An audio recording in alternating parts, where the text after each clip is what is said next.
Sejam bem-vindos ao Instituto do Clamor pelas Nações. É uma aula muito especial hoje. Nós vamos falar sobre adoração, fidelidade, lealdade, humildade e principalmente caráter do adorador. Eu tenho um convidado muito especial conosco hoje aqui, Fernandinho, meu amigo, grande amigo, irmão de muitos anos. E nós vamos falar muito sobre adoração, sobre o que tem representado a adoração hoje no Brasil, aquilo que o Senhor tem feito e ao mesmo tempo essa geração. Fernandinho, eu queria fazer algumas perguntas, mas antes eu quero falar para você, queridos. Deus tem feito uma obra linda na nação brasileira, não tem como se negar. Várias gerações têm se passado e a obra que o Senhor tem construído na nação brasileira é uma obra de fidelidade, de honra, e Deus tem levantado a adoração no Brasil. Eu me lembro nos anos 2000, quando o Senhor explodiu a adoração no Brasil, veio vários ministérios, nasceram vários ministérios, e o principal que a gente pode perceber que o Senhor fez foi através da honra. Então eu queria fazer uma pergunta para o Fernandinho. O que você pensa, Fernandinho, que está faltando nessa geração de hoje? Porque nós viemos de uma geração onde não apenas nós vimos o Senhor se mover, fazer a coisa acontecer, mas como você vê o caráter do adorador de hoje, do músico hoje, qual é o futuro da igreja e o que você vê que está acontecendo hoje? Você poderia me falar sobre isso? Primeiro, uma alegria estar com você, estar num instituto maravilhoso, que Deus abençoe mais e mais a sua vida. Como o Ricardo diz, a gente se conhece já há alguns anos e é uma alegria para mim e para a Paula ter a vida do Ricardo e da Simone. Então, me lembrando um pouco de como tudo começou na minha vida, né, começou exatamente dessa forma, na questão da honra. A Bíblia diz: a quem honra, honra. Então, eu lembro que no início eu comecei a ministrar, a cantar na igreja naturalmente, e as coisas veio a questão do CD, tudo de uma forma natural, nada planejado. E uma das coisas que eu sempre fiz, sempre do início, foi caminhar junto com pessoas que já estavam fazendo há mais tempo do que eu. Então eu lembro que eu fui em Belo Horizonte, reuni pessoas e você, Judson, Nívia e outras pessoas, o próprio David, que eram já pessoas que já estavam semeando na nação. E eu lembro que eu falei: olha, eu estou começando agora e aquilo que vocês olharem dentro daquilo que eu estou fazendo, e se tiver alguma coisa errada, fala comigo, né? Me dê um toque. Então eu penso que as coisas não podem caminhar se não estiverem dessa forma, né? Eu creio que nós estão aqueles que já estavam e aqueles que vão começar. E tudo isso tem que estar unido em um só eixo, em uma só linha. Não tem como estar desconectado. Não tem como eu estar começando algo hoje e achar que eu tenho uma novidade ou algo novo. E eu posso colocar isso de forma aleatória. Eu tenho que olhar aqueles que já estão. A gente lembra quando Paulo começou o ministério dele, o que ele fez foi ir até em Jerusalém. Interessante que, por exemplo, só fazendo um adendo, primeiro, um dos mandamentos da palavra de Deus, um dos 10 mandamentos, diz: honrar teu pai e tua mãe para que teus dias sejam longos. Quer dizer, a longevidade ministerial não é simplesmente você honrar seu pai biológico, mas também seu pai espiritual, ou pessoas que já estão gerando na nação. Eu me lembro muito bem na época que você carregava as malas de Asaf, de Ademar, honraram eles na nação. Isso tudo faz parte de um contexto de longevidade. Pergunta: por que, Fernandinho, você está hoje na nação ainda mexendo, sacudindo, sendo uma pessoa relevante na nação, também o nosso ministério? Por quê? Porque muito mais do que uma palavra tem a ver com uma longevidade de honra. De colocar realmente, dar o devido valor a quem merece, né? Então eu vejo hoje, e é uma preocupação, não uma crítica, não estou aqui para fazer desabafo, mas uma preocupação que as pessoas hoje, com essa coisa da internet, isso é maravilhoso, nós estamos aqui usufruindo o bom da rede social e dos aplicativos, mas o que acontece é que pessoas se auto-intitularam como ministros, como profetas, simplesmente por ter uma câmera, e elas colocam aquilo ali e elas sabem mexer muito bem, essa geração sabe, né? Meus filhos, eu não sei mexer 10% do que eles sabem fazer, e eles pegam aquela câmera ali, eles colocam e eles acham que podem trazer algo para a igreja, mas aí eu pergunto, é da ordem de quem? Né? Eles estão ligados a quem? Quem os declarou ministros, profetas, apóstolos sobre a nação? Então há uma preocupação muito grande. A gente hoje há um consumismo na rede social, que as pessoas querem consumir mais e mais, e elas vão consumindo palavras, palavras, palavras, mas eu sempre penso, a quem você está ligado?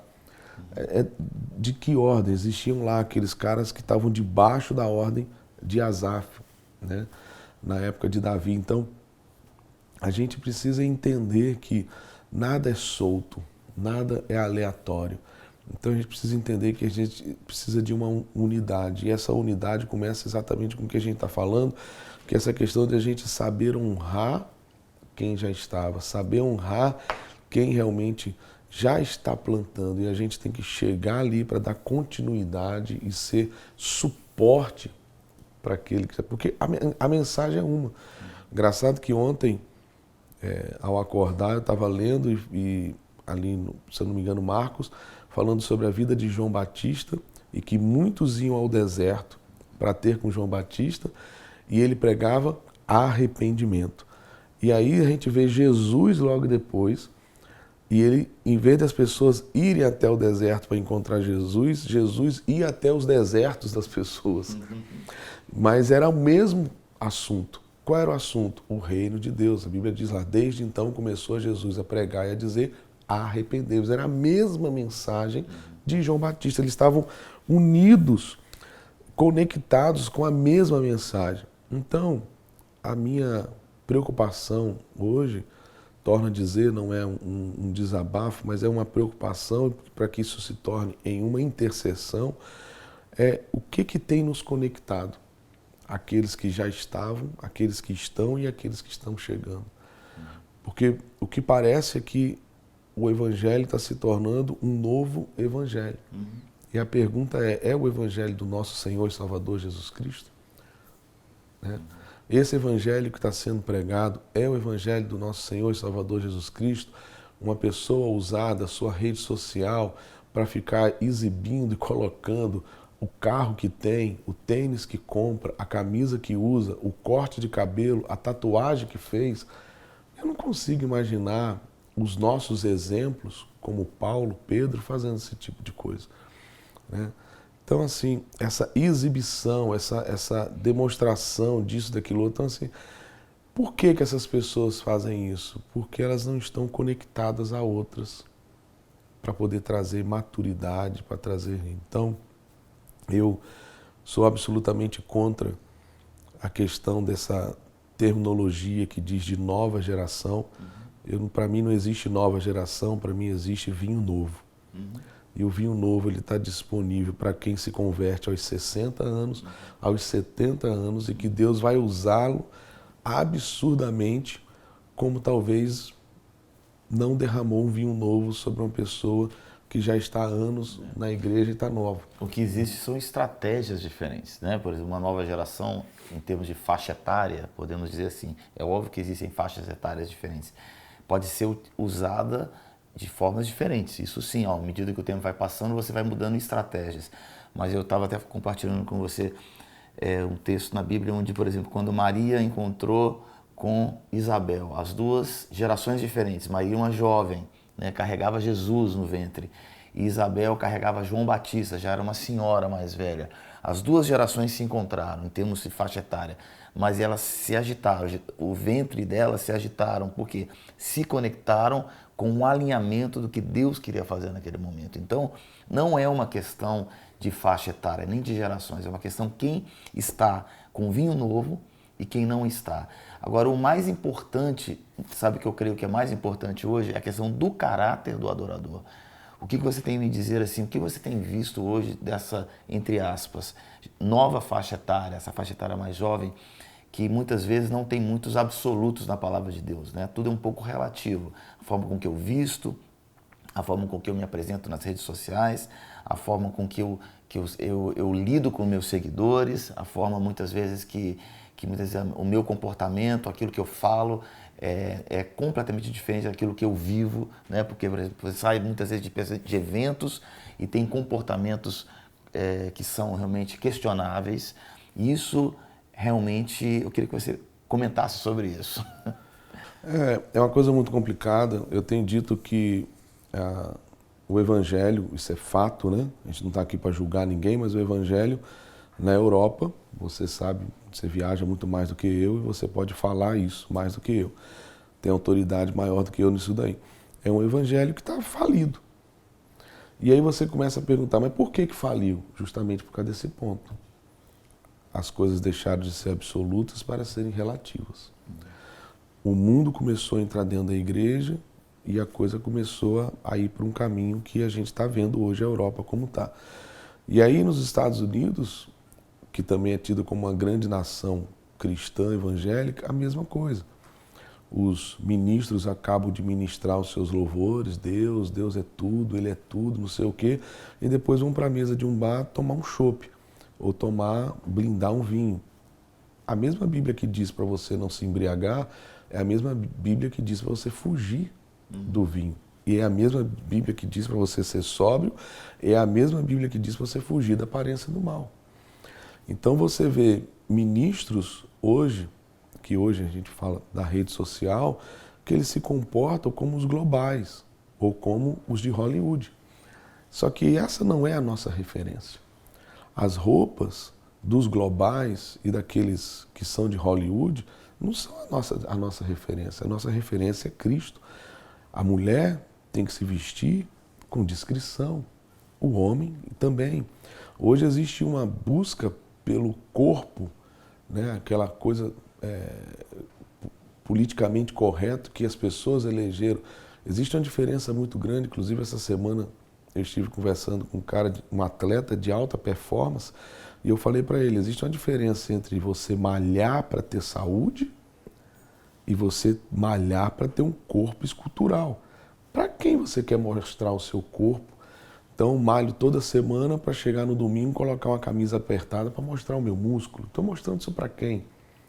As mulheres estão se embelezando de uma maneira e se decotando de uma maneira que querem mostrar isso para quem? Que referência isso é? A roupa foi feita para vestir, não foi feita para exibir os seus seios, as suas pernas ou qualquer parte do seu corpo. E nós que somos ministros, nós somos exemplos. A Bíblia diz que os sacerdotes, eles tinham vestes de linho. Eu não sou aqui judaizante, eu não estou aqui querendo trazer o Velho Testamento, mas o Velho Testamento fica como um princípio. E o princípio existe uma veste adequada para que eu possa me vestir. Então, me desculpe, uma mulher que se chama ministra e ela coloca a sua barriga de fora, as suas costas de fora, os seus seios de forma explícito, você me desculpa, é dizer que a maldade está em mim, então se a maldade está em mim, vou mandar todo mundo pelado.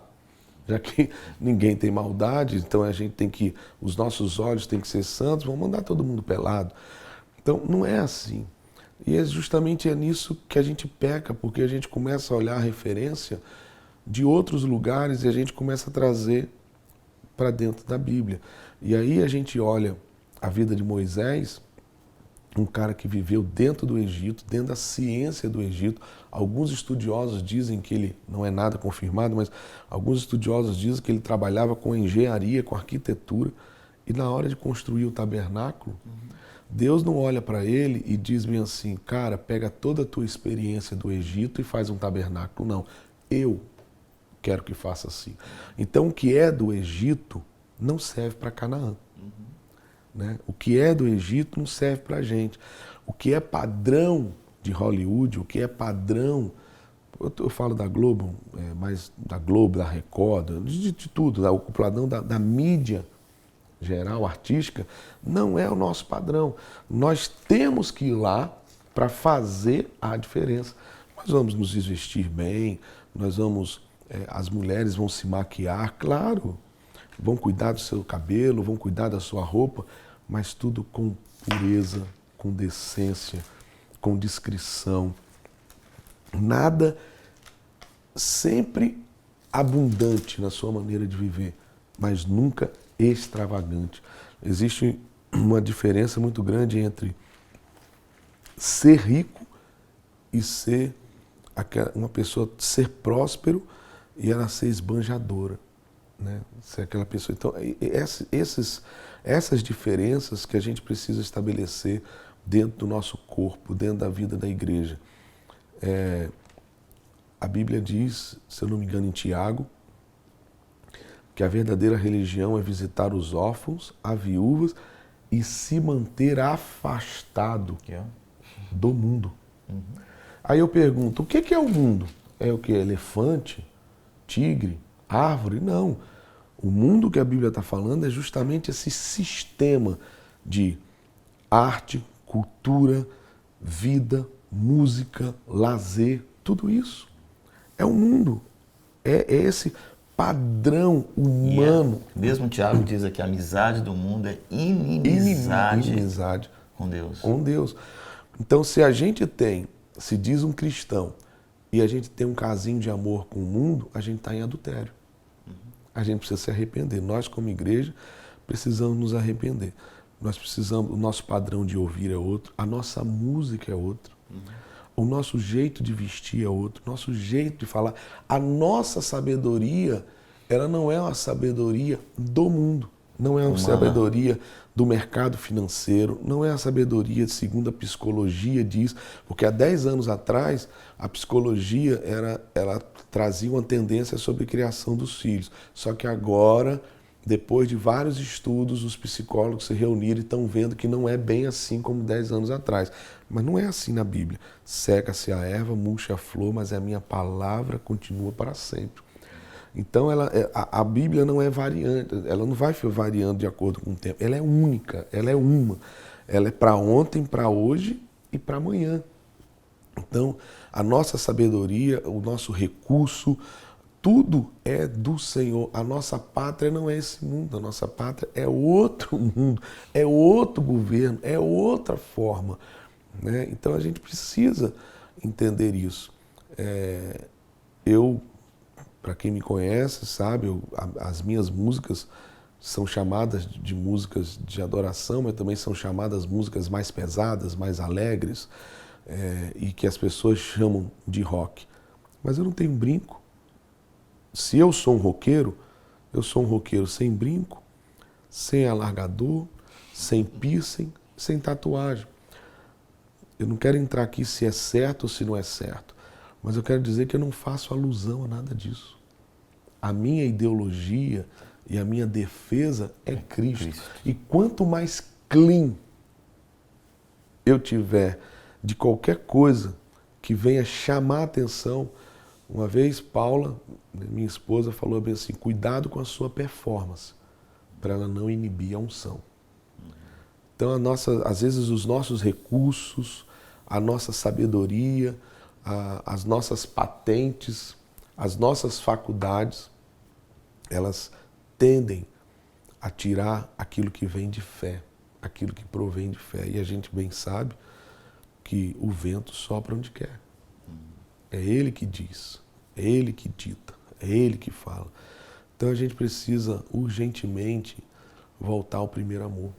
A gente precisa urgentemente a voltar a um evangelho que era um evangelho simples, puro, objetivo. E a gente, como igreja, a gente tem vivido um tempo de tecnologia, um tempo de performance, um tempo de estratégias, é o que mais tem hoje na igreja, né? Um tempo em que existem inúmeros cantores, inúmeras cantoras, mas um tempo de pouco óleo. Um tempo que não tem óleo, um tempo que, porque a Bíblia diz que a unção é que quebra o jugo. Entendeu? Então não adianta a minha tecnologia. Antes a gente era chamado de ultrapassado. A música de crente era aquela música feia, mas era uma música ungida.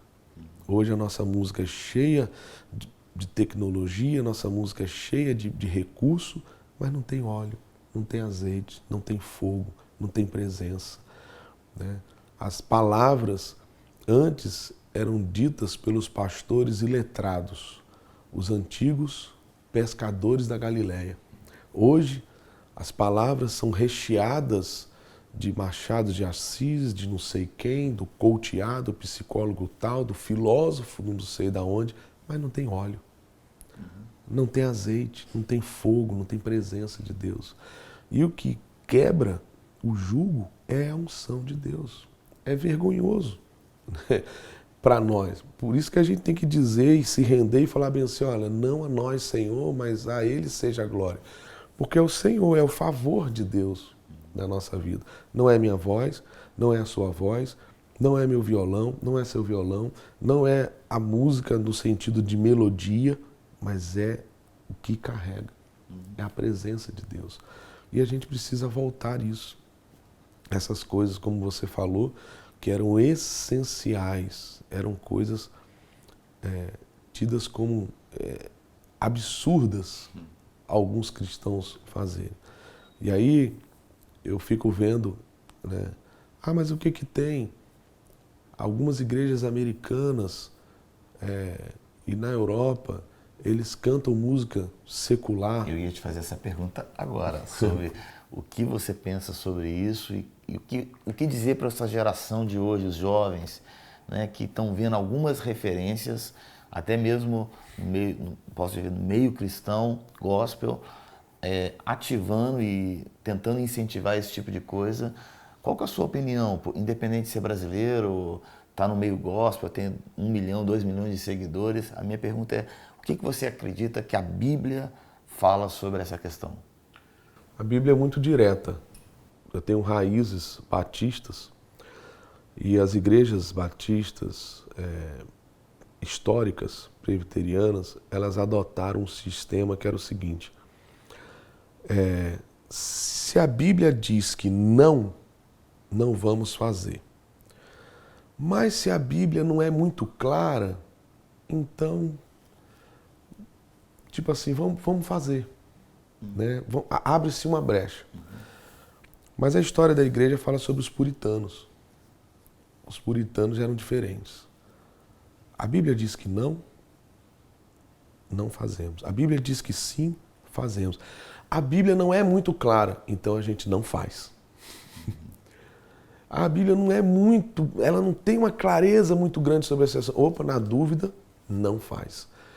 Enquanto as igrejas históricas, elas optaram pelo caminho, ela não é clara nesse ponto, então não tem nada a ver. Então vamos optar pela coerência. Comprometemos, nós nos tornamos permissíveis. E permissíveis. Isso fez que ao longo da história, essas igrejas poderiam ser hoje coisas maravilhosas do mover de Deus, elas foram atrofiando. Então eu penso assim, a Bíblia, no que se refere à música, ela é muito clara. Paulo diz, quando vocês estiverem reunidos, ele diz, cantem hinos, recitem salmos e cânticos espirituais. Ele estava em um contexto romano e grego. Ele poderia falar bem assim, vocês podem cantar algumas músicas da Grécia, porque fazem bem para a nossa alma. Se inspire nelas para compor canções. Exatamente. Vocês também podem cantar aquelas cantigas de Roma, que também não faz mal. Quando a gente olha lá no Antigo Testamento, quando o povo estava na Babilônia, os babilônicos pediam para que o povo em cativo cantasse as canções deles, de Sião. Está lá no texto. Cantem as músicas de Sião para nós. Engraçado, eles eram os babilônicos, eles eram os opressores, ou seja, eles que conquistaram, eles tinham que imprimir a canção babilônica para o povo que estava aprisionado. Mas não, eles falavam assim, a gente quer ouvir o que é de Sião. Hoje, nós que somos de Sião, estamos cantando a música da Babilônia. Então tem alguma coisa errada. Então, eu quero dizer que o que eu falo para o meu filho, né, para os meus filhos, eu tenho um filho mais velho, de 18 anos, e não quero jogar responsabilidade nele, que ele é exemplo, mas eu quero jogar responsabilidade em mim. Eu sou pai. Então eu falo, se ele acata, aí é um problema dele com Deus, porque a salvação é individual. Mas o que eu tenho dito para eles, e eu digo para vocês, é o seguinte: você ouvir música secular não vai te levar para o inferno, mas não vai trazer o céu para você. E eu conversando com um amigo meu, que é muito liberal, ele passou por um problema no casamento, e eu falei bem assim, mas deixa eu te perguntar uma coisa. Quando você estava com esse problema, que você chegou em casa, sua mulher estava com seus 2 filhos arrumados para ir embora, e com a mala pronta, você cantou alguma música de fulano de tal? De Chico Buarque? De Djavan? Você foi o quê? Foi para algum livro de Freud? De qual filósofo você foi? Não, eu fui para o monte. Eu falei, então quando a coisa apertou, você foi para o monte cantar aquelas músicas do reteté, porque aquelas músicas é que te conectavam, né, com Deus. Então a música é uma conexão. Você é, né, aquilo que você come. Então você pode olhar para mim e você vê que eu não como muita salada. Então, se você se enche disso, você também vai transmitir isso. Não tem como. Se eu me encho da filosofia desse mundo, se eu me encho da sabedoria desse mundo, é só isso que eu tenho para dar. Agora, se eu me encho da palavra do Senhor, se eu me encho dos salmos do Senhor, se eu me encho de canções, se a minha casa, se o meu escritório, se meu carro está permeado, né, tomado por canções que trazem o céu, que trazem a presença de Deus, eu estou em permanente conexão. Isso é fato. Você pode falar 1000 coisas, né? E, historicamente, a música lá nos seus primórdios, ela era para invocar. Era uma conexão. Então, às vezes a gente fala bem assim, uma vez eu ouvi um grande teólogo, que eu respeito muito, dando uma palavra justamente sobre música, e ele falou o seguinte, temos que fazer uma seleção. Então, vou usar o exemplo que ele deu. Ele falou bem assim, por exemplo, eu gosto de ouvir Eric Clapton. E tem músicas dele que falam de cocaína, eu não ouço. Tem músicas que ele fala sobre a vida, sobre o céu, sobre não sei aonde. Essa música eu ouço. Na hora eu ouvi aquilo, virei para Paulo e falei bem assim, então quer dizer que da mesma fonte pode jorrar água doce e água salgada e água amarga. Pode? Eu pergunto para você, pode? Então a gente tenta com argumentos, mas a Bíblia não tem argumento. A Bíblia é sim, é não, é céu e inferno, é luz e trevas, não tem como. Então, a minha pergunta é, como é que eu posso selecionar algumas coisas de alguém que não nasceu de novo? A Bíblia diz em Efésios 1 ou 2, você pode me corrigir, por favor? Vos vivificou, eu estava morto. Eu estava morto. Efésios 2. Efésios 2, eu estava morto. Nos meus delitos e pecados. Como é que eu posso selecionar o que é teoricamente bom, politicamente correto ou de princípio cristão? Como é que eu posso selecionar princípio cristão de quem está morto? A Bíblia, lá em Efésios, ainda diz assim, ó, filhos da desobediência. Quem são os filhos da desobediência? Quem não nasceu de novo. Então, como é que eu posso trazer para o meu casamento ensinos de alguém que não nasceu de novo? Como é que eu posso trazer para a minha casa músicas de quem não nasceu de novo? Como é que eu posso trazer para dentro da minha vida opinião de quem, só porque teoricamente, não, ele não é cristão, ele é um cara do bem. Não, ele não é nada. Ele não é nada porque ele não nasceu de novo. O que Jesus falou para Nicodemos? Importa-vos nascer de novo. O que é nascido da carne é carne. O que é nascido do Espírito é Espírito. E isso talvez não seja uma coisa fácil para você, mas para a gente é mais ainda. Quer dizer, é mais difícil ainda. Porque a música, ela vem da palavra musa. Ela é encantadora. Então nós, como músicos, nós queremos ouvir coisas boas. A gente quer ouvir um bom violão. E, teoricamente, pela ênfase do mundo secular, é só a questão da qualidade sonora, então eles se especializaram nisso. Então, para nós que somos músicos, é uma tentação, é tentador, né? Você ouvir, falando, nossa, que coisa. Mas a gente tem que tomar uma decisão entre ouvir aquilo que vai fazer bem à nossa alma ou ouvir aquilo que vai edificar o nosso espírito e matar a nossa carne. E só crucificar. E só mata a nossa carne aquilo que provém de fé, aquilo que provém do Espírito, aquilo que é nascido do Espírito. Uma das coisas que eu creio que é importante a gente finalizar essa aula é que eu acredito que a gente fala tanto de tantos avivalistas no mundo, a gente fala dos grandes avivamentos, a gente fala tudo que aconteceu no mundo, Wesley, nós falamos de Finney, falamos de Jonathan Edwards, falamos nas novas gerações de tantos homens que foram usados e mulheres que foram usados por Deus, mas a gente não sabe como eles viveram. A gente não quer viver como eles viveram, né? E eles viveram focados na palavra de Deus, eles viveram realmente sendo radicais, porque o que você está falando é uma vida sacrificial e uma vida de nós entendermos que tudo que você recebe, tudo que você vive é para a glória de Deus. E mais do que todas as coisas, querido, eu quero que você entenda que a gente quer finalizar esse momento aqui com uma palavra. Você tem um lugar especial para você. Você foi transportado do império das trevas para o reino do Filho do seu amor.